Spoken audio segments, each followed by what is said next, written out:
Halo semuanya, perkenalkan nama aku Maritza Putri Davia dari kelas 11 IPS 3. Kali ini aku mau menjelaskan materi matematika tentang fungsi naik dan fungsi turun.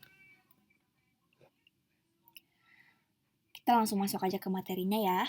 Di sini ada definisi dari fungsi naik dan fungsi turun. Jadi di sini dikatakan bahwa suatu fungsi dikatakan naik jika X bergerak ke kanan, grafik fungsi tersebut bergerak ke atas, dan turun jika grafik fungsi tersebut bergerak ke bawah. Jadi seperti yang ada di gambar ini ya, dia kalau naik dan ke kanan itu berarti fungsi yang naik, dan turun fungsi turun. Seperti kayak ini ya teman-teman.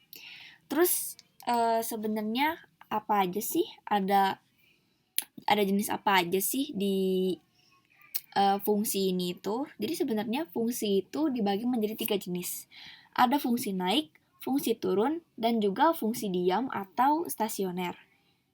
Fungsi-fungsi ini itu dipakai sesuai kondisinya ya. Jadi kayak merupakan kondisi dari turunan pertama suatu fungsi pada suatu interval tertentu. Jadi tergantung si soalnya atau tergantung si kurvanya ini ya.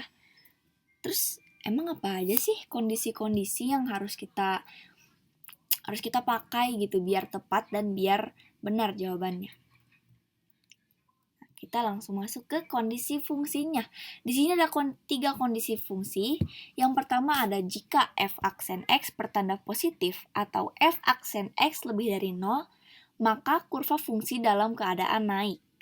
Jadi berarti kalau misalkan kurvanya itu ke atas berarti dia positif. Jadi gitu.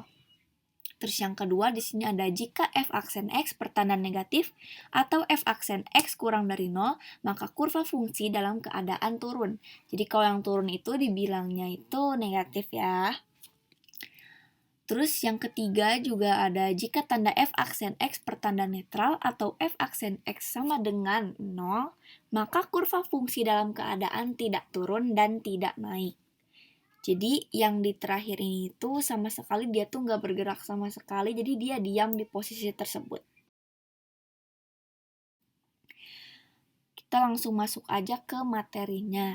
Di sini ada contoh soal, tentukanlah interval naik dan interval turun dari fungsi fx sama dengan 3x pangkat 2 dikurangi 2x tambah 5.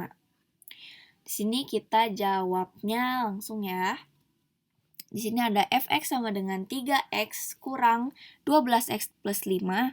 Di sini kita turunin jadi f aksen x sama dengan 6x kurang 12. Maka f aksen x sama dengan 0, 6x kurang 12 sama dengan 0. Terus kita pindah ruasin, jadi x-nya itu sama dengan 2. Terus di sini kita bisa uji fungsi dari semua jawaban yang di atas ini. Jadi uji x-nya itu sama dengan 0, maka f aksen 0 sama dengan 6 dikali 0 dikurangi 12 sama dengan negatif 12 lebih kecil dari 0. Terus uji x sama dengan 4-nya itu f aksen 4 sama dengan 6 kali 4 dikurangi 12 sama dengan 12 lebih dari 0. Sehingga interval turun pada x lebih dari 2, interval naik pada x lebih dari 2. Jadi jawabannya itu interval dari jawaban semua ini itu 2. Seperti itu teman-teman. Sudah selesai, sekian dari aku. Assalamualaikum warahmatullahi wabarakatuh. Dadah.